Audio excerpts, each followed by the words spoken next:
70th BPSC के लिए जितना भी टाइम बचा हुआ है, अभी भी आप थोड़ी सी मेहनत करके, रेगुलर स्टडी करके, सिर्फ और सिर्फ 70th बीपीएससी का एग्जाम ओरिएंटेड जितना एग्जाम निकालने के लिए जरूरी है, उतना मटेरियल, उतना सिलेक्शन मटेरियल पढ़ के प्लस उसके एक्सक्लूसिवली रिकॉर्डेड वीडियोस देख के, तो ये हो गया पूरा पढ़ाई।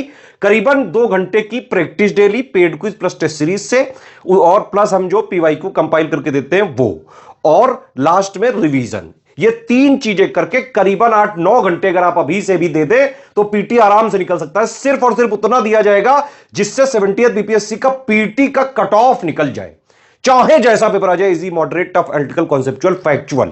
करना क्या है, पीपीआर फॉर्मूला अपनाइए। 6:1 का जो है इसमें हिसाब किताब है। 6 घंटे डेली पढ़ाई करनी है। पढ़ाई किससे किससे करनी है? एससीएस का selection material plus paid group के जो रिकॉर्डेड, एक्सक्लूसिवली रिकॉर्डेड, बाकायदा हमने पीपीटी में बना के इस बार पेड ग्रुप के लिए जो है स्पेशली वो दिए हैं। ठीक है, तो पढ़ाई 6 आवर्स, करीबन 2 घंटे की प्रैक्टिस। प्रैक्टिस के लिए क्या क्या रिसोर्सेज है? एससीएस की टेस्ट सीरीज है, एससीएस का पेड क्विज है, और एससीएस के पीवाईक्यू जो कंपाइल्ड वाले हैं, जितना उसमें दिया है बस उतना ही पीवाईक्यू रेलेवेंट है।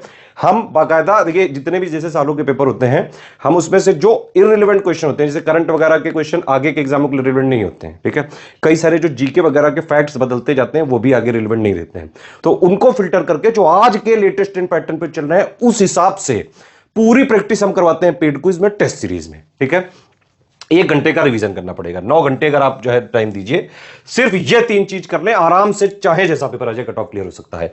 SCS selection material plus exclusively recorded videos, paid quiz, test series. एक चीज और है कि हम सिलेबस को 3 आयाम पे खत्म करते हैं। पहला आयाम यह है selection material plus exclusive video. ठीक है, जितना 70th बीपीएससी पीटी के कट ऑफ निकालने के लिए जरूरी है वो सब इसमें दे दिया गया है। अलग से कुछ नहीं पढ़ना है। ये वाला अगर आपने टोटल बीपीएससी का स्टडी फॉर सिविल सर्विसेज का लिया तो आपको अलग से कुछ देखना ही नहीं है, ना टेस्ट सीरीज, ना पीवाईक्यू, ना करंट अफेयर, ना बिहार स्पेशल, ना बिहार का करंट, सब कुछ इसी में मिल जाएगा। पूरा प्री का कंप्लीट है ये। इसके बाद मेंस का भी हमारा आंसर राइटिंग वगैरह, टेस्ट सीरीज वगैरह सारी चीजें चलती हैं। ठीक है, और आज से नहीं, कई सालों से चल रही है लगातार। तो पढ़ना ये है, 6 घंटे के लिए आपको इसको जो है डेली पढ़ना है, अभी जितने भी दिन बचे हुए हैं। ठीक, तो सिलेबस में प्लस पीवाईक्यू प्लस लेटेस्ट इन पैटर्न के हिसाब से जितना एक्चुअली में जरूरी है पढ़ने के लिए वो हमने इसमें दे दिया। इसके अलावा नहीं जरूरत है। पीवाईक्यू में जो भी फैक्चुअल, बीपीएससी स्पेशलाइज्ड जितने भी एग्जाम ओरिएंटेड जितना चीजें जरूरी है वो सब हमने इसमें दे दिया। तो सिलेबस को एक आयाम पे हमने यहां खत्म कर दिया कि मतलब जितना जरूरी वो आपने पढ़ लिया। लेकिन भाई पढ़ने से तो होगा नहीं, ये तो पीसीएस एग्जाम है ना। यहां पे अगर आपने प्री से पहले कम से कम 8-10 हजार क्वेश्चन की प्रैक्टिस नहीं की तो प्री निकालना जो है गुरु टफ हो जाएगा, लाले पड़ जाएंगे, ये समझ लो। प्रैक्टिस तो करनी पड़ेगी, क्योंकि आप पढ़ते जाओ पढ़ते जाओ पढ़ते जाओ और उस पे जो है कोई प्रैक्टिस ही ना करो, आपको पता ही नहीं भाई किस तरह क्वेश्चन आते हैं, क्या ट्रेंड चल रहा है, क्या पैटर्न बदल गया है ना। पीवाईक्यू वगैरह, पीवाईक्यू से पूरी पिक्चर क्लियर नहीं होती है। और पीवाईक्यू से ऐसा नहीं है, वो जमाने नहीं रहे कि पीवाईक्यू पढ़ के प्री जो है निकाला हो, पहले होता था, आजकल ऐसा नहीं होता है। यूपीपीएससी आयोग ने भी पूरी तरह से पीवाईक्यू, आप देखिए यूपीपीएससी में 4-5% ज्यादा पीवाईक्यू नहीं आते हैं। बीपीएससी में भी ऐसा ही है, बहुत ज्यादा 5 से 8-10% तक जो है इसमें आ सकते हैं, और वो भी जितना रिलेवेंट है वो हमने ऑलरेडी दे दिया है। तो सिलेबस को एक आयाम पे हमने खत्म किया यहां पे कि पढ़ लो यहां से। लेकिन भाई जब तक आप उनको प्रैक्टिस नहीं करोगे तब तक कोई फायदा ही नहीं है। तो इसमें हम क्या करते हैं, हमारे जैसे पेड क्विज में इजी प्लस मॉडरेट क्वेश्चन के फॉर्म में पूरा सिलेबस जितना भी पीटी के लिए जरूरी है उसको क्वेश्चंस के माध्यम से जो मोस्ट इंपॉर्टेंट फैक्ट्स होते हैं वो पूछ लेते हैं। और तीसरा आयाम है हमारा सिलेबस को खत्म करने का, टेस्ट सीरीज। बहुत ही डिटेल्ड जो है यहां पे बनती है, और इसमें easy, moderate, tough, analytical, conceptual, factual, जिस तरह के बीपीएससी आयोग लेटेस्ट इन पैटर्न में क्वेश्चन पूछ रहा है वो सारी चीजें बिल्कुल फ्रेश टेस्ट सीरीज बनाते हैं। हमारी जो टेस्ट सीरीज होती है बिल्कुल एग्जाम ओरिएंटेड होती है, हाई यील्ड होती है। आप जो है सिलेक्शन मटेरियल और एक्सक्लूसिवली रिकॉर्डेड वीडियोस तो जरूर पढ़ें। अगर कहीं और से भी पढ़ रहा हो तो एटलीस्ट एससीएस की पेड क्विज टेस्ट सीरीज ये तो जरूर लगा के जाना। पूरे 150 जो क्वेश्चन आएंगे, लगभग 50% के आसपास क्वेश्चन आपको paid quiz plus test series से मिल सकते हैं। हर बार जो है इतने ही आते हैं लगभग, तो करीबन 70-75 क्वेश्चन तो आपको पेड क्विज टेस्ट सीरीज ही से मिल जाएंगे जो हमने कराए हुए हैं, है ना। अभी के लिए जो है दिवाली वगैरह आप जरूर बनाएं, लेकिन पढ़ाई पे ज्यादा फोकस रखें। पटाखे खूब छुड़ाओ लेकिन पढ़ाई करते रहो, पढ़ो भी, प्रैक्टिस करो, रिवीजन करो। पीसीएस वगैरह के एग्जाम में आप एक बात समझ लो, चाहे दुनिया भर का कितना भी पढ़ लो, अगर प्रैक्टिस नहीं कर लो तो प्रिव्यू नहीं होगा, साफ बात एकदम। ठीक, एक बात और है कि ये नहीं कि भाई सिर्फ प्रैक्टिस ही प्रैक्टिस करते रहेगा उससे निकाल लिया, नहीं, पढ़ना भी पड़ता है, प्रैक्टिस भी करनी पड़ती है, रिवीजन भी करना पड़ता है। तो इस तरह से आप अभी भी कट ऑफ निकाल सकते हैं 70th बीपीएससी का। एससीएस का सिलेक्शन मटेरियल, पेड ग्रुप में जो exclusively recorded videos plus paid quiz plus test series, ये 3 चीजें अगर आपने करीबन डेली 9 घंटे पढ़ लिया, 9 घंटे मतलब टोटल स्टडी आवर्स, 6 घंटे पढ़ाई, 2 घंटे की प्रैक्टिस, 1 घंटे रिवीजन, इतना कर लिया, जितने दिन बचे आराम से चाहे जैसा पेपर आ जाए कट ऑफ ग्रुप फोड़ के आओगे। देखिए हमारे ऐप में बाकायदा सिलेक्शन मटेरियल का पूरा कोर्स चल रहा है। Study for civil services app को आप इंस्टॉल कर सकते हैं। वहाँ पेड टेस्ट सीरीज वाले फोल्डर में जाएंगे तो टेस्ट सीरीज पूरी मिल जाएगी। अच्छे खासे नंबर के जो है हमने टेस्ट सीरीज दिए हुए हैं, इसमें 60 टेस्ट सीरीज दी हुई है ऐप में। और पेड क्विज के लिए हमारे नंबर पे आप जो है कॉल कर सकते हैं किसी भी क्वेरी के लिए और ज्वाइन कर सकते हैं। कोई भी सजेशन है, कोई कॉमेंट है, प्लीज वीडियो में कॉमेंट करके बताएं। चलिए भाई अगले क्वेश्चन की तरफ बढ़ते हैं। अगला क्वेश्चन 73वां क्वेश्चन देख लेते हैं। 73rd क्वेश्चन को देख लेते हैं। डायरेक्ट आपके पंचायती राज की बात कर रहा है कि पंचायती राज जो हैं इनको जो हमारे यहाँ ऑर्गेनाइज किया गया, तो इसको ऑर्गेनाइज करने के लिए हमारे यहाँ पर क्या काम हुआ था। तो भाई देखो, जब बात की जाती है पंचायती राज की, तो मैं पहले ही आपको बता चुका हूँ कि पंचायती राज का जो उल्लेख मिलता है ये आपको नीति निर्देशक तत्व directive principles of state policy में मिलता है। लेकिन आपके यहाँ पर 73वां संविधान संशोधन किया गया था, 73rd कॉन्स्टिट्यूशनल अमेंडमेंट किया गया था, जिसके द्वारा पंचायती राज को आपके यहाँ संवैधानिक दर्जा कॉन्स्टिट्यूशनल स्टेटस दिया गया। तो क्वेश्चन के हिसाब से आंसर आपका क्या लगेगा? डी आंसर बिल्कुल करेक्ट होगा। यहाँ पर कह रहा है संघीय वित्तीय संबंध किससे संबंधित है। तो भाई एक टर्मिनोलॉजी मैंने आपको बताई थी, केंद्र राज्य संबंध, मतलब सेंटर स्टेट रिलेशन की बात किया थे। तो सेंटर स्टेट रिलेशन, इसी के अंतर्गत केंद्र और राज्य के बीच जो वित्तीय संबंध है वही आपके क्या कहलाते हैं? संघीय वित्तीय संबंध कहलाएंगे। ठीक है, यानी यहाँ पर जो आपका आंसर लग जाना है वो क्या लग जाना है? आपका बी आंसर बिल्कुल करेक्ट है। अगला क्वेश्चन देख लेते हैं भैया। बिहार से अलग झारखंड राज्य बनाना संभव हुआ, कारण क्या था? बिहार से झारखंड को अलग क्यों किया गया था? ऑप्शन में आपको दे रखा है कि विधानसभा में कानून पारित हुआ था, अध्यादेश को पारित करना पड़ा था, संवैधानिक दायित्व को पूरा करने के लिए कोई नहीं। ठीक है, तो भाई बिहार से झारखंड को अलग करने के पीछे सबसे मुख्य रीजन जो था वो था संवैधानिक दायित्व को पूरा करना, फुलफिलिंग द कॉन्स्टिट्यूशनल ओबलाइजेशन। इसके लिए आपके बिहार से झारखंड नया राज्य बना था। झारखंड नया राज्य कब बना था? तो आपको पता है 2000 मैंने बताया था। ठीक है, वर्ष 2000 में 3 नए राज्य बने थे, छत्तीसगढ़, उत्तराखंड और झारखंड। अगला क्वेश्चन आपके सामने देखिए, एंग्लो इंडियन समुदाय को नियुक्त करने की शक्ति किसके पास है? भाई आर्टिकल 331 मैंने बताया था। अनुच्छेद 331 जो है, अनुच्छेद 331 के अधीन ये था कि यदि लोकसभा में आंग्ल भारतीय एंग्लो इंडियन कम्युनिटी का रिप्रेजेंटेटिव नहीं है या कम है, तो राष्ट्रपति यानी कि president of India Anglo Indian या आंग्ल भारतीय समुदाय के 2 सदस्यों को नॉमिनेट कर सकते थे लोकसभा में। लेकिन ये वाली व्यवस्था वर्तमान में क्या हो सकती होगी? है समाप्त हो गई, क्योंकि अब इसकी आवश्यकता महसूस नहीं की जा रही। तो यहाँ पर आंसर क्या हो जाएगा? भारत के राष्ट्रपति।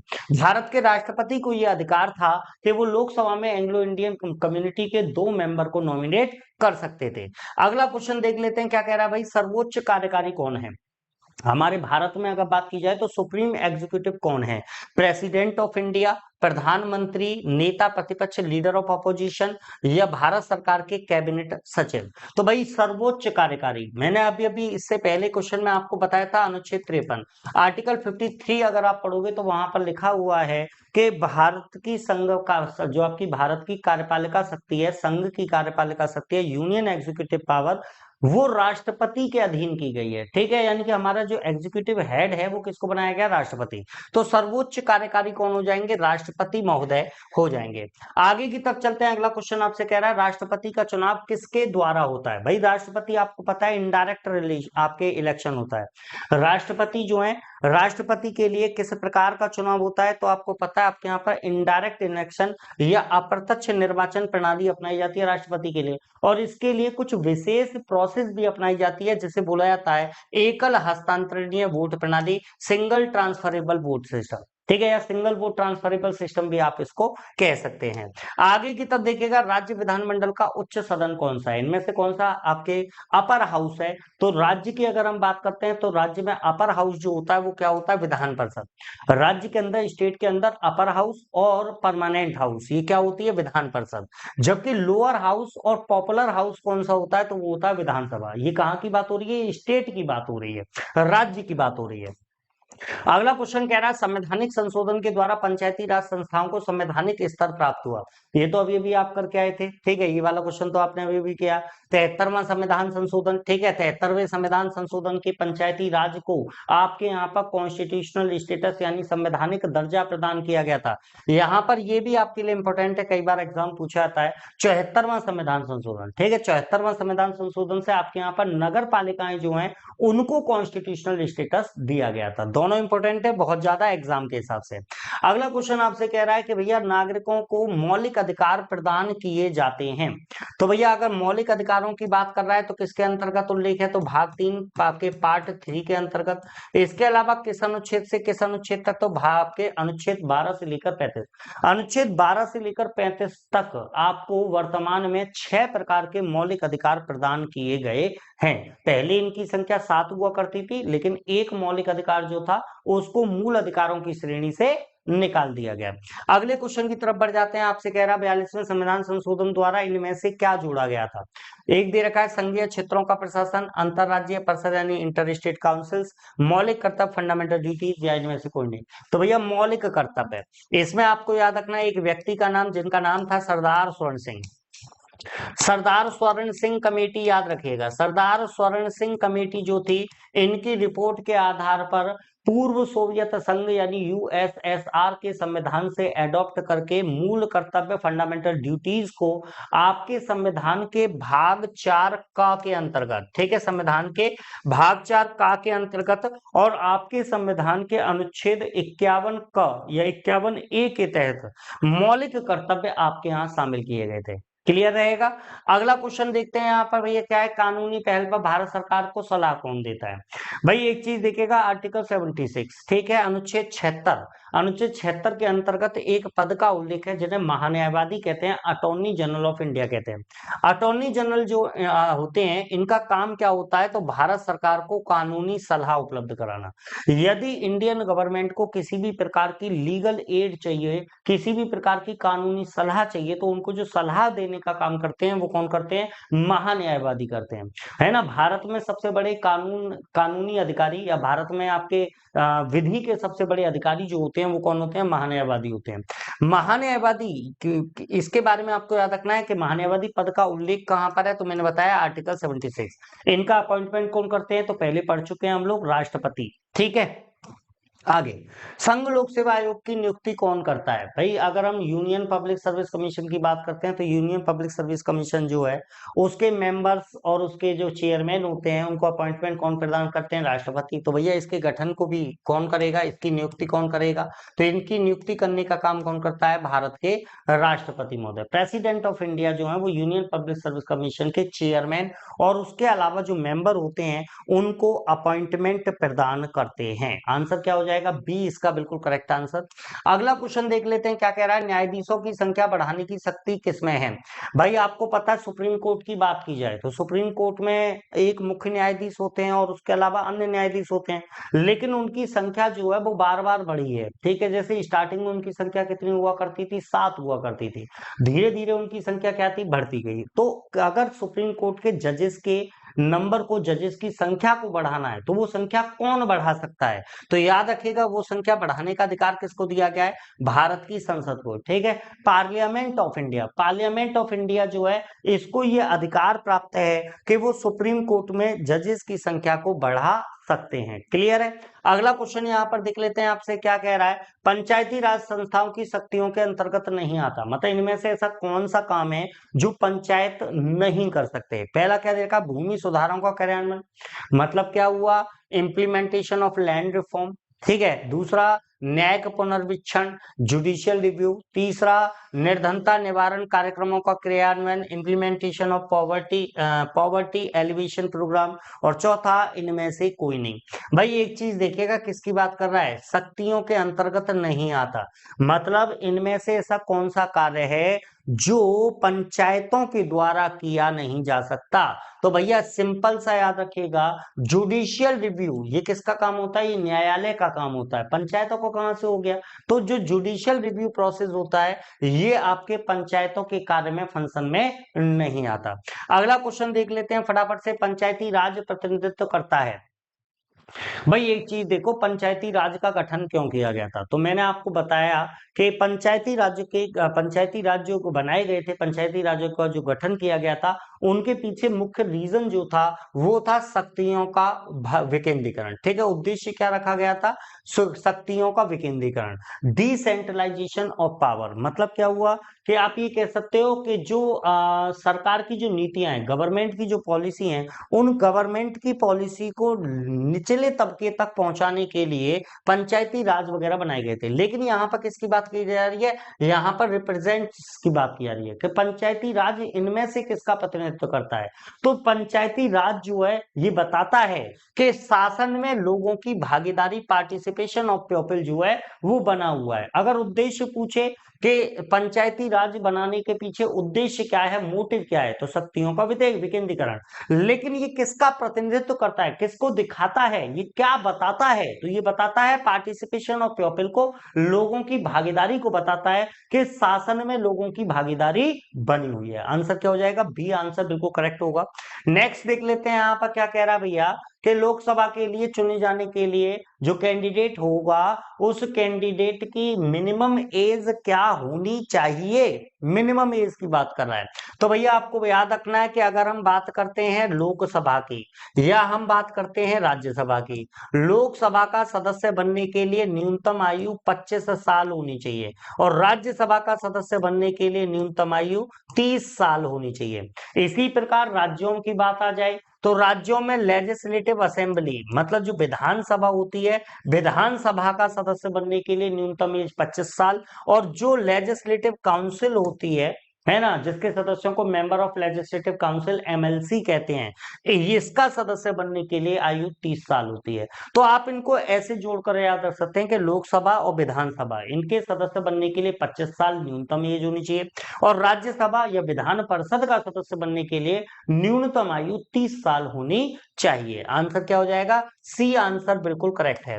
अगला क्वेश्चन देख लीजिए भाई, भारतीय संविधान का कौन सा अनुच्छेद संवैधानिक प्रावधानों की संघीय संसद राज्य विधान पालिकाओं द्वारा बनाए गए नियम कानूनों पर प्राथमिकता प्रदान करता है? अरे वाह, बहुत बढ़िया क्वेश्चन भाई, बहुत बढ़िया। ठीक है, यहाँ पर आप एक चीज पर गौर कीजिएगा कि आपको यहाँ पर याद रखना है कि एक सिद्धांत हमारे यहाँ पर काम करता है जिसको हम लोग आच्छादन का सिद्धांत बोल देते हैं। ठीक है, मतलब अगर राज्य सरकार जो है, राज्य की विधायिका जो है, स्टेट लेजिस्लेचर जो है, अगर वो कोई कानून बनाती है और अगर वो कानून पार्लियामेंट के बनाए गए कानून के अगेंस्ट है, उसको वो वायलेट कर रहा है, तो उस स्थिति में क्या होगा? तो पार्लियामेंट का जो बनाया गया कानून होगा ना, वो राज्य के कानून के ऊपर माना जाएगा। आप ये कह सकते हैं कि स्टेट लेजिस्लेचर का यदि कोई कानून, यदि कोई लॉ ऐसा है जो आपके पार्लियामेंट के लॉ को वायलेट करता है, उल्लंघन करता है, तो उस स्थिति में उस कानून का, यानी कि राज्य विधानमंडल, स्टेट लेजिस्लेचर का जो लॉ है, उसका उतना पार्ट समाप्त माना जाएगा जितना पार्ट संसद के बनाए गए कानून के अगेंस्ट है, या फिर राज्य विधायिका के द्वारा बनाया गया संपूर्ण कानून ही संसद के बनाए गए कानून के विरोध में है, तो आपकी राज्य विधायिका का जो कानून होगा वो पूरी तरह समाप्त माना जाएगा। और ये शक्ति कैसे प्राप्त होती है? आर्टिकल 13 अनुच्छेद 13, अनुच्छेद 13 जो है वो इस प्रकार की शक्ति आपके केंद्र को प्रदान करता है कि केंद्र का अगर कोई कानून बनाए, राज्य अगर कोई कानून बनाए, तो उनमें से प्राथमिकता किसको दी जाएगी? ठीक है, तो प्राथमिकता किसको दी जाएगी? पार्लियामेंट को दी जाएगी, केंद्र को दी जाएगी। यहाँ पर अनुच्छेद 32 के बारे में मैं कई बार बता चुका हूँ, 245 इतना इंपॉर्टेंट नहीं है। 326 में क्या है? तो इसके अंतर्गत एडल्ट सफरेज है, इसके अंतर्गत एडल्ट सफरेज, या इसको हम लोग क्या बोल देते हैं? वयस्क मताधिकार का उल्लेख 326 में है। अगला क्वेश्चन देख लेते हैं, राज्यसभा का अध्यक्ष कौन होता है भैया? तो भैया आपको याद होगा कि आपके उपराष्ट्रपति महोदय, ठीक है, वाइस प्रेसिडेंट ऑफ इंडिया। उपराष्ट्रपति जो होते हैं ये राज्यसभा के सभापति होते हैं, और कैसे सभापति होते हैं? पदेन सभापति होते हैं। पदेन का मतलब एक्स ऑफिशियो। अब आप कहोगे सर जी एक्स ऑफिशियो का मतलब क्या है, पदेन का मतलब क्या होता है? तो याद रखिएगा, ऐसा कोई व्यक्ति जो उस सदन का सदस्य ना हो लेकिन फिर भी उसका अध्यक्ष है या फिर भी उसकी अध्यक्षता करता है, तो उसको पदेन बोला जाता है, एक्स ऑफिशियो बोला जाता है। क्लियर रहेगा। उपराष्ट्रपति राज्यसभा के सदस्य नहीं होते, लेकिन फिर भी उसकी क्या कर रहे हैं, अध्यक्षता, इसीलिए कैसे सभापति हैं, पदेन सभापति। नेक्स्ट क्वेश्चन देख लेते हैं, यहाँ पर क्या कह रहा है, भारतीय राजनीतिक व्यवस्था में सर्वोच्च क्या है। वाह भाई, एक और अच्छा सा क्वेश्चन। अगर आपसे पूछा जाए कि हमारे यहाँ पर जो सिस्टम है उस सिस्टम में सबसे ऊपर कौन है, तो याद रखिएगा इस सिस्टम में सबसे ऊपर ऑप्शन दे रखे हैं, सर्वोच्च न्यायालय सुप्रीम कोर्ट है, संविधान है, संसद है, धर्म है। तो भाई सिंपल सी बात है, हमारे यहाँ पर सबसे ऊपर कौन है, कॉन्स्टिट्यूशन, संविधान। मतलब ना तो सुप्रीम कोर्ट, ना तो राष्ट्रपति, ना तो संसद, इनमें से कोई भी संविधान के ऊपर नहीं है, क्योंकि सभी को जो कार्य करना है वो किसके अकॉर्डिंग करना है, वो कॉन्स्टिट्यूशन के अकॉर्डिंग करना है, संविधान के अधीन करना है। इसीलिए हमारे यहाँ पर सर्वोच्च कौन होगा, तो हमारे यहाँ पर सर्वोच्च कॉन्स्टिट्यूशन होगा, यानी कि संविधान होगा। आगे की तरफ चलते हैं, नेक्स्ट क्वेश्चन आपके सामने है, राजनीतिक व्यवस्था में कार्यपालिका निम्नलिखित में से निम्नलिखित के अंतर्गत कार्य करती है। कार्यपालिका एग्जीक्यूटिव किसके अंतर्गत काम करती है, पूछा रहा है। ऑप्शन में judiciary, legislature, election commission, union public service commission. ठीक है, बात क्या कर रहा है, एग्जीक्यूटिव जो है, ठीक है, निम्नलिखित के अंतर्गत कार्य करती है। मतलब एग्जीक्यूटिव जो भी काम करेगी, एग्जीक्यूटिव के जो भी फंक्शन होते हैं, तो उन फंक्शंस को करते समय एग्जीक्यूटिव किस चीज को फॉलो करेगी, तो यहां पर याद रखिएगा कि भैया ये विधान मंडल के अंतर्गत कार्य करेगी। किसके अंतर्गत, लेजिस्लेचर। केंद्र के मामले में संसद मतलब पार्लियामेंट, राज्य के मामले में स्टेट लेजिस्लेचर। कार्यपालिका जो भी काम करेगी ना वो किसके अंतर्गत करेगी, तो विधानमंडल के। और कार्यपालिका जो भी काम करेगी उसको चेक करने का काम, उसको रीचेक करने का काम, उसको रिव्यू करने का काम कौन करेगा, वो जुडिशरी करेगी। ये क्वेश्चन हम पहले कर चुके हैं, ठीक है। आगे की तरफ बढ़ते हैं, अगला क्वेश्चन देख लेते हैं, शून्य काल का क्या अर्थ है। भाई आपको पता है कि संसद की, पार्लियामेंट की बैठक 11 बजे स्टार्ट होती है, 11 बजे से 12 बजे तक का जो पहला काल होता है इसको क्वेश्चन आवर के नाम से जानते हैं। क्या कहते हैं इसको, क्वेश्चन आवर। या इसके लिए क्या शब्द हिंदी का आएगा, प्रश्न काल कहा जाता है इसे। क्या कहा जाता है, प्रश्न काल। भैया जैसे ही घड़ी की सुइयां 12 बजाते हैं तो 12 बजे से एक नया टाइम शुरू होता है, एक नया सेशन स्टार्ट होता है जिसको जीरो सेशन कहते हैं। ठीक है, जिसको क्या कहा जाता है आपके, जिसको आप लोग शून्य काल के नाम से जानते हैं। ठीक है, जीरो आर कहिए इसे, क्या कहेंगे इसे, इसको हम कहेंगे जीरो आर। क्या कहेंगे इसको, जीरो आर। तो भैया शून्य काल क्या होता है, पहली चीज तो याद रखेगा कि संसदीय जो व्यवस्था है, संसदीय जो नियमावली है, उस संसदीय नियमावली में शून्य काल का कोई उल्लेख नहीं किया गया, जीरो आर का कोई उल्लेख नहीं है। लेकिन जीरो आर को, शून्य काल को आपके यहाँ पर मनाया जाता है, आपके यहाँ पर इसे फॉलो किया जाता है केवल किसके आधार पर, ट्रेडिशन के आधार पर, परंपरा के आधार पर। परंपरा के आधार पर हमारे यहाँ शून्य काल पहले से चला आ रहा है और उसी को ध्यान में रखते हुए आज भी हमारे यहाँ 12 बजे से 1 बजे तक का जो काल होता है उसको जीरो आर कहते हैं। ये काल कैसा काल होता है, तो यहाँ पर ऑप्शन के हिसाब से आप देखोगे तो यहाँ पर आंसर क्या हो जाएगा, प्रश्न उत्तर सत्र के बाद, मतलब क्वेश्चन आर के बाद का जो समय होता है उसको क्या कहते हैं, जीरो आर कहते हैं। जीरो आर में क्या होता है भाई, यहाँ पर प्रश्न तो बहुत पूछे जाते हैं लेकिन उत्तर देने वाला कोई नहीं होता। फिर भैया 1 बज जाता है ना, फिर उसके बाद का जो समय होता है उसमें संसद की अग्रिम कार्रवाई होती है, मतलब संसद में जो बचे हुए कार्य होते हैं उन सबको पूरा किया जाता है 5 बजे तक। ठीक है, ये दो काल काफी इंपॉर्टेंट है एग्जाम के हिसाब से। प्रश्न काल 11 से 12 तक का समय, और 12 बजे से जो टाइम स्टार्ट होता है उसको क्या कह देते हैं, शून्य काल कहते हैं, जीरो आर कहते हैं। याद रहेगा, क्लियर है ना सबको। चलिए आगे की तरफ चलते हैं, नेक्स्ट क्वेश्चन की तरफ बढ़ जाते हैं। अगला क्वेश्चन हमसे क्या कह रहा है कि भैया यहाँ पर कह रहा है 42वें संविधान संशोधन से 10 कुछ आचार नियम थे उनको हमारे यहाँ पर शामिल किया गया था। ठीक है, कुछ 10 ऐसी चीजें थी, 10 आपके कंडक्ट कमांडमेंट थे जिनको हमारे यहाँ पर शामिल किए गए थे। भाई लैंग्वेज से कंफ्यूज मत होना, ये बेसिकली किसकी बात कर रहा है, ये फंडामेंटल ड्यूटीज की बात कर रहा है। किसकी बात कर रहा है, मूल कर्तव्यों की बात कर रहा है। किसकी बात कर रहा है, मूल कर्तव्यों की। ठीक है, सरदार स्वर्ण सिंह कमेटी, सरदार स्वर्ण सिंह कमेटी की रिपोर्ट के आधार पर 42वें संविधान संशोधन के अनुसार हमारे यहाँ पर 10 जो मूल कर्तव्य थे उनको शामिल किया गया था। और यहाँ पर आपको एक और चीज याद रखना है कि वर्तमान वर्तमान में इनकी संख्या कितनी है? तो वर्तमान में इनकी संख्या 11 है। आपको ये क्वेश्चन और पूछ सकता है कि 11वां जो मूल कर्तव्य है वो 11वां मूल कर्तव्य कौन सा है? ठीक है, तो 11वां मूल कर्तव्य कौन सा है ये आपको कमेंट बॉक्स में बताना है। ठीक है, अगला क्वेश्चन देख लेते हैं फटाफट से जल्दी से। क्या कह रहा है? राज्य सरकार का कार्यकारी संवैधानिक प्रमुख कौन होता है? भाई एक चीज देखिएगा, आपको पता है कि अगर हम केंद्रीय कार्यपालिका की बात करते हैं या अगर मैं राज्य कार्यपालिका की बात करता हूं, तो अभी अभी मैंने आपको कुछ समय पहले बताया था कि आर्टिकल 53 अनुच्छेद 53 के अनुसार जो संघीय कार्यपालिका होती है, यूनियन एग्जीक्यूटिव होता है, उसके हेड जो होते हैं वो भारत के राष्ट्रपति होते हैं। संघीय कार्यपालिका शक्ति राष्ट्रपति में निहित होती है। लेकिन यहां पर किसकी बात कर रहा है? स्टेट गवर्नमेंट की जो एग्जीक्यूटिव पावर है उसका कॉन्स्टिट्यूशनल हेड कौन होगा? तो आंसर क्या लगाना है? राज्य का राज्यपाल। ठीक है, राज्य का राज्यपाल जो होगा, गवर्नर ऑफ स्टेट जो होगा, वो बेसिकली आपके राज्य की सरकार के कार्यपालिका प्रमुख होंगे। याद रहेगा। अगले क्वेश्चन की तरफ बढ़ जाते हैं। अगला क्वेश्चन आपसे क्या कह रहा है कि राज्य सरकार को कानूनी मामलों में कौन मदद करता है? आपसे सिंपली ये कहना चाह रहा है कि स्टेट गवर्नमेंट को यदि कोई लीगल एड चाहिए, स्टेट गवर्नमेंट को अगर कोई कानूनी सलाह चाहिए, तो वो कानूनी सलाह कौन प्रदान करेगा? तो भाई एक क्वेश्चन देखिएगा, एक क्वेश्चन मैंने इससे पहले आपको महान्यायवादी वाला कराया था, अटॉर्नी जनरल वाला। अगर सेंट्रल गवर्नमेंट की हम बात करते हैं, केंद्रीय सरकार की हम बात करते हैं, संघीय सरकार की हम बात करते हैं, तो संघीय सरकार को यदि किसी प्रकार का लीगल एड, कानूनी सहायता चाहिए होती है, तो उसे कानूनी सहायता देने के लिए महान्यायवादी अटॉर्नी जनरल होते हैं। ठीक है, इसी तरीके से जब बात आती है राज्य सरकार की, स्टेट गवर्नमेंट की, तो यदि स्टेट गवर्नमेंट को किसी भी प्रकार के लीगल एड की आवश्यकता पड़ती है, कानूनी सलाह की आवश्यकता पड़ती है, तो वो महाधिवक्ता मतलब एडवोकेट जनरल के द्वारा प्रदान की जाएगी। किसके द्वारा की जाएगी? Advocate general. भाई एडवोकेट जनरल के बारे में आपको कुछ चीजें बता देता हूं, है ना। महाधिवक्ता जो होता है, एडवोकेट जनरल जो होता है, वो राज्य में कानून का सबसे बड़ा अधिकारी होता है, सुप्रीम लॉ ऑफिसर होता है राज्य में। कौन? महाधिवक्ता। इसके अलावा महाधिवक्ता कौन बन सकता है? योग्यता, क्वालिफिकेशन क्या होती है? तो हाई कोर्ट का जज बनने का योग्यता रखने वाला कोई अगर ऐसा व्यक्ति है जो हाई कोर्ट का जज बनाया जा सकता है, तो ऐसे किसी व्यक्ति को उस राज्य का राज्यपाल जो होगा, गवर्नर जो होगा, वो महाधिवक्ता के रूप में और अपॉइंट कर सकता है।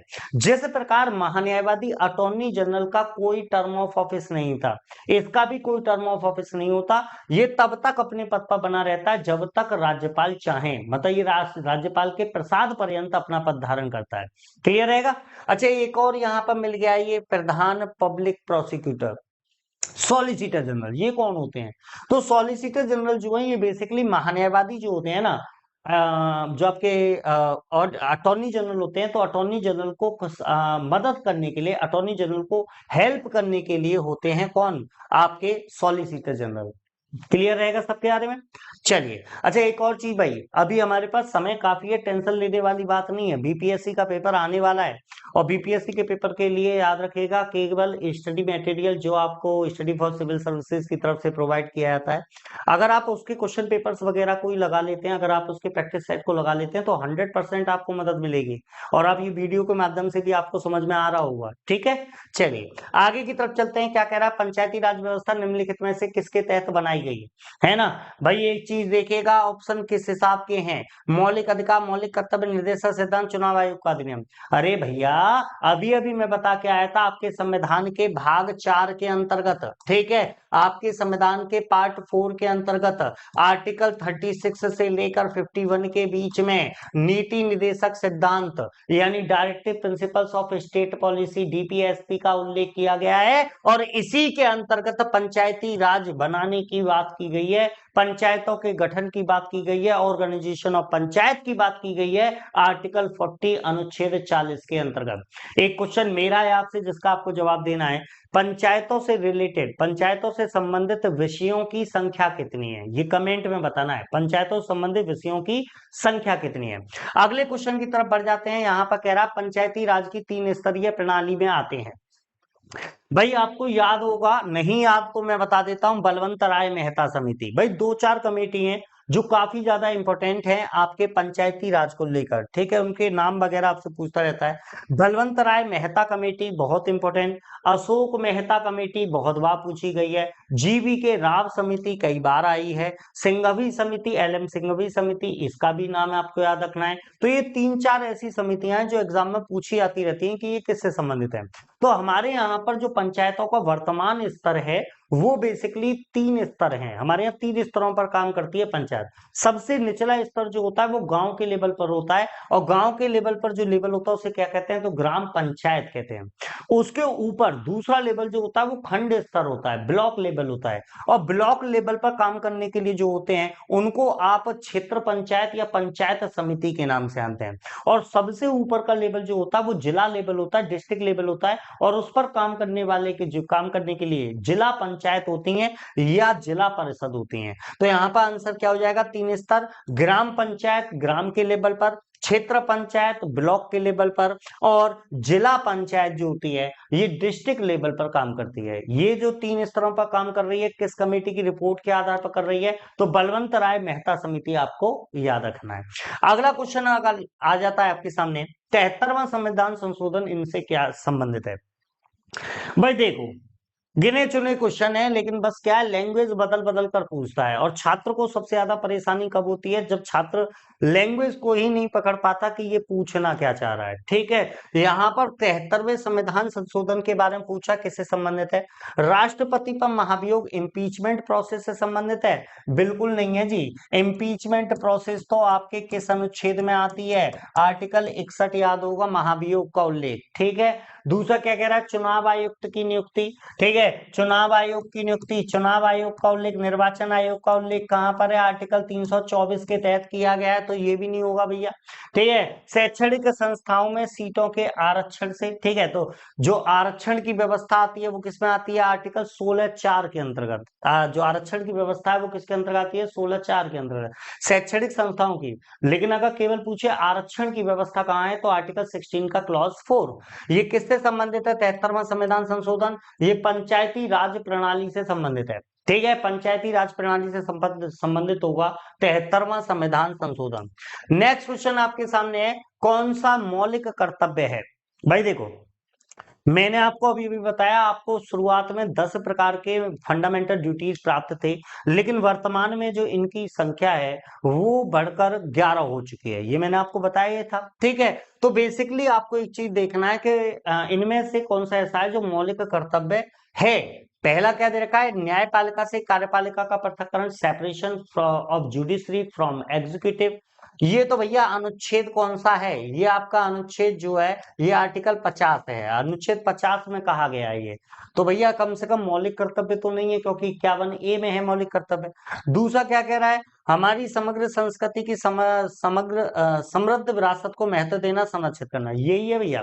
ठीक है, मूल कर्तव्य मतलब जो हमें करना चाहिए, जो हमें करना चाहिए, क्या करना चाहिए, वैल्यू करना चाहिए, प्रिजर्व करना चाहिए, किसको करना चाहिए, जो हमारे हेरिटेज हैं। ठीक है, हेरिटेज कल्चर है हमारी, उसको प्रोटेक्ट करने की बात करता है, तो ये मूल कर्तव्य है। बच्चों को मुफ्त और अनिवार्य शिक्षा अनुच्छेद 21A के अंतर्गत है, याद रखना है। 86वां संविधान संशोधन 86 कॉन्स्टिट्यूशनल अमेंडमेंट 2002, 86वें संविधान संशोधन के द्वारा 6 से 14 वर्ष के सभी बच्चों को निःशुल्क और अनिवार्य शिक्षा, फ्री एंड कंपलसरी एजुकेशन, ये फंडामेंटल राइट बनाया गया था आर्टिकल 21A में। इसके अलावा अस्पृश्यता की प्रथा को समाप्त, तो भैया अबोलिशन ऑफ अनटचेबिलिटी, छुआछूत का जो अंत किया गया, ये आर्टिकल 17 में किया गया।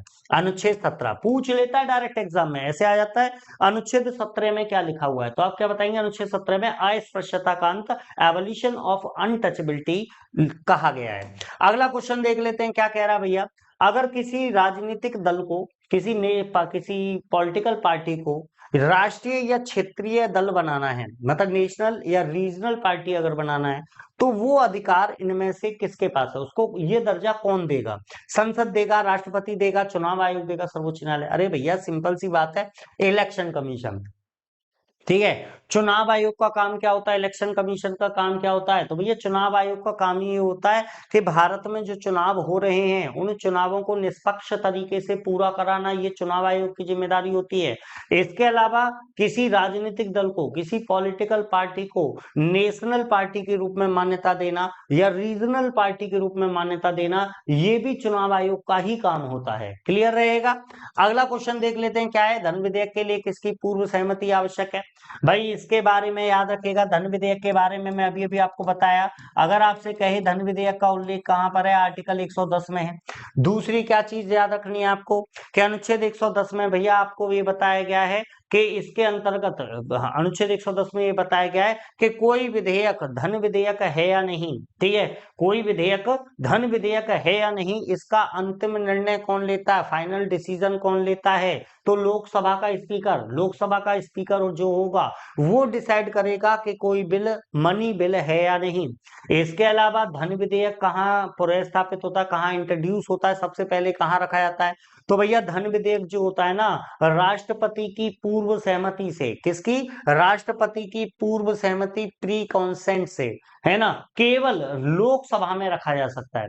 फिर उसके बाद जब ये लोकसभा से पास हो जाएगा तो राज्यसभा के पास पहुंचता है, राज्यसभा को 14 दिन का टाइम दिया जाता है और उसके बाद फिर राष्ट्रपति के सिग्नेचर के लिए। ठीक है, यानी यहां पर याद रखेगा, मनी बिल जो होता है, धन विधेयक जो होता है, वो राष्ट्रपति, ठीक है, वो राष्ट्रपति की पूर्व सहमति से, राष्ट्रपति की पूर्व अनुमति से केवल और केवल कहां इंट्रोड्यूस किया जाता है, तो लोकसभा में इंट्रोड्यूस किया जाता है। मेरे हिसाब से क्लियर होगा, दिमाग में बैठ रही है ना चीजें, अरे बैठेंगी कैसे नहीं, दिमाग थोड़ा थोड़ा सा लगाओगे चीजें बनती जाएंगी, टेंशन लेने वाली बात नहीं। ठीक है, चलो अगला क्वेश्चन देख लेते हैं, यहाँ पर क्या कह रहा है आपसे, कौन सा सदन है जहां अध्यक्ष उस सदन का सदस्य नहीं है। ऑप्शन में क्या दे रखा है, लोकसभा दे रखा है, ऑप्शन में आपको राज्यसभा दे रखा है, ऑप्शन में आपको विधानसभा दे रखा है, ऑप्शन में आपको विधान परिषद दे रहा है। तो भैया यहाँ पर देखिएगा कि अध्यक्ष सदन का सदस्य नहीं होता, मतलब जो होता है वो कैसा होता है, पदेन होता है, कैसा होता है, पदेन होता है, एक्स ऑफिसियो। मैं भैया कुछ समय पहले ही आपको बता के आया था, ऐसा कोई व्यक्ति जो उस सदन का सदस्य नहीं है लेकिन फिर भी अगर वो उसकी अध्यक्षता करता है तो उसको क्या कहते हैं, पदेन बोलते हैं। तो याद रखिएगा, लोकसभा के अध्यक्ष जो होते हैं, लोकसभा के स्पीकर, डिप्टी स्पीकर, वो लोकसभा के सदस्यों में से ही चुने जाते हैं। विधानसभा के अध्यक्ष उपाध्यक्ष जो होते हैं वो विधानसभा के सदस्यों से चुने जाते हैं।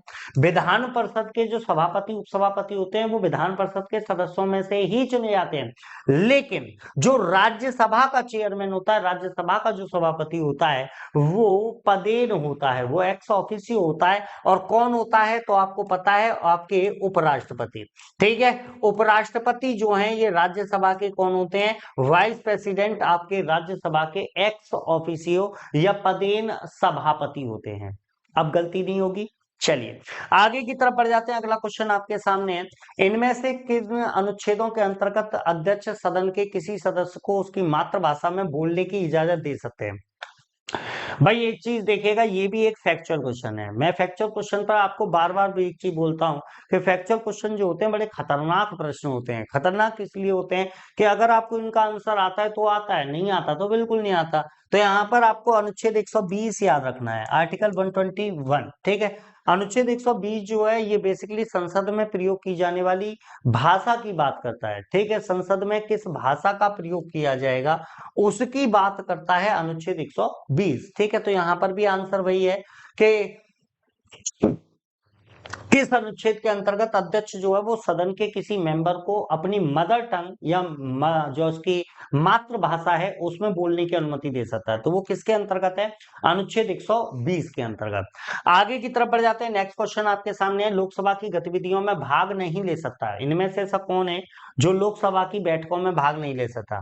भारत का नियंत्रक और महालेखा परीक्षक यानी कि आपके controller and auditor general of India, Bharat का महान्यायवादी attorney general of India, solicitor general, या भारत के राष्ट्रपति के सचिव।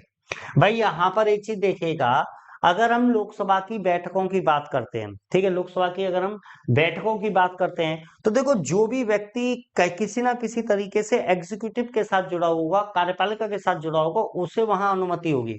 यहां पर आंसर क्या होगा, भारत के राष्ट्रपति के सचिव।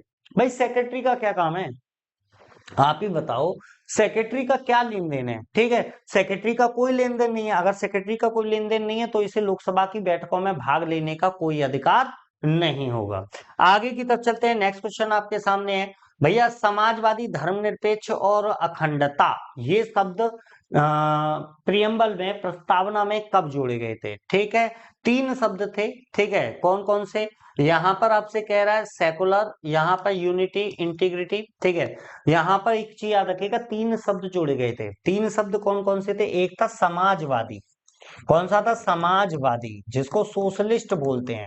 इसी को इसने क्या लिख दिया है? यहाँ सोशल बोल दिया है। ठीक है, दूसरा शब्द जोड़ा गया था धर्मनिरपेक्ष के स्थान पर पंथ निरपेक्ष, जिसको सेकुलर बोला गया। और तीसरा शब्द जो जोड़ा गया वो था अखंडता। ये 3 शब्द जोड़े गए थे।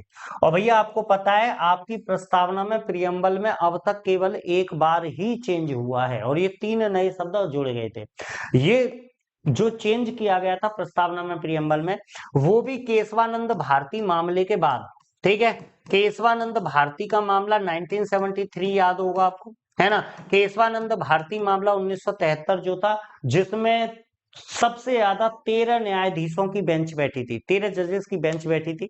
उसने एक डिसीजन दिया था कि प्रस्तावना, प्रियम्बल संविधान का अभिन्न अंग है।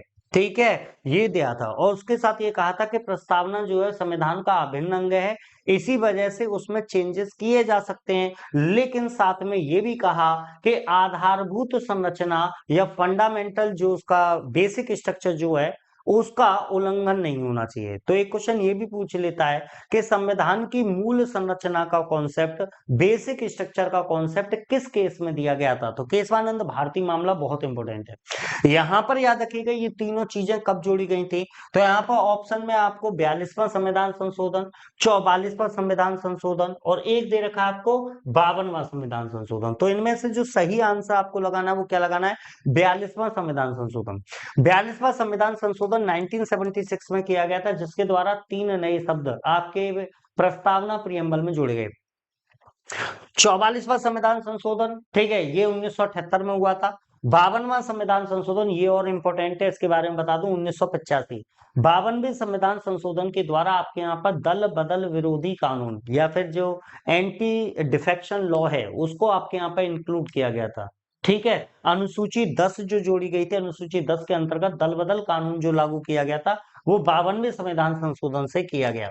अगला देख लेते हैं भैया, अनुच्छेद 370 किससे संबंधित है? भाई वर्तमान में तो ये समाप्त हो चुका है, आपको पता है अनुच्छेद 370 किससे संबंधित था? ये भैया जम्मू कश्मीर राज्य के साथ संबंधित था। किसके साथ? जम्मू कश्मीर। आपको पता है भैया, भारत में जब स्वतंत्रता हम लोगों को प्राप्त हुई थी, तो स्वतंत्रता प्राप्ति के समय पर 3 ऐसी रियासतें थी जिन्होंने भारत में मिलने से मना कर दिया था, जिनमें आप हैदराबाद, जूनागढ़ और जम्मू कश्मीर का नाम पढ़ते हैं। हैदराबाद रियासत जो थी, उस पर तो हमने भैया सैन्य कार्यवाही की थी। ठीक है, सेना की कार्रवाई हुई थी, पुलिस कार्रवाई हुई थी, उसके बाद हैदराबाद मिलाया गया। जूनागढ़ में जनमत संग्रह कराया गया था, रेफरेंडम कराया गया था। और इसी तरीके से जम्मू कश्मीर पर जो हमारे यहाँ मिलाया गया था, वो विलय पत्र पर हस्ताक्षर के द्वारा मिलाया गया था। तो जो शर्तें रखी गई थी, उस शर्तों में जम्मू कश्मीर राज्य को कुछ विशेष व्यवस्थाएं दी गई थी, और उन विशेष व्यवस्थाओं का जो उल्लेख किया गया है वो कहाँ किया गया है? आर्टिकल 370 में किया गया। ठीक है, जिसको वर्तमान में क्या कर दिया गया है? समाप्त। अगला क्वेश्चन देख लेते हैं फटाफट भैया। इनमें से मनमोहन सिंह जो आपके पूर्व प्रधानमंत्री रहे, तो इनके पास इनमें से कौन सी चीज नहीं थी? कौन सा पद नहीं था? कौन सा इनमें से सही नहीं है? ये भारत के पहले मतलब वित्त मंत्री रहे थे, फाइनेंस मिनिस्टर रहे थे, बिल्कुल रहे थे भाई। आरबीआई के गवर्नर रहे थे, बिल्कुल रहे थे। यूजीसी के अध्यक्ष रहे थे, बिल्कुल रहे थे। आईएमएफ इंटरनेशनल मॉनेटरी फंड के पूर्व निदेशक, ये गलत है, ये गलत है भाई। ठीक है, आईएमएफ के पूर्व निदेशक नहीं रहे। आपको एक क्वेश्चन है मेरा जिसका कमेंट आपको बाद में करना है। आईएमएफ जो है, ये इंटरनेशनल मॉनेटरी फंड, इसके वर्तमान अध्यक्ष कौन है? ये कमेंट में बताना आपको। ठीक है, चलो अगला क्वेश्चन देख लेते हैं भैया। आपका कह रहा है कि पदों को उनके क्रम के अनुसार लगाइए। भैया आपको पता है हमारे यहाँ पर एक प्रोटोकॉल काम करता है। ठीक है, हमारे यहाँ पर जो पद हैं, विभिन्न संवैधानिक पद हैं, उनके बीच में एक प्रोटोकॉल काम करता है। अब इनके हिसाब से यहाँ पर आपको अरेंज करना है। जैसे देखो, पहले में भारत के मुख्य न्यायाधीश सीजेआई दे रखे हैं, फिर मुख्य चुनाव आयुक्त दे रखे हैं चीफ इलेक्शन कमिश्नर, राज्यों के राज्यपाल।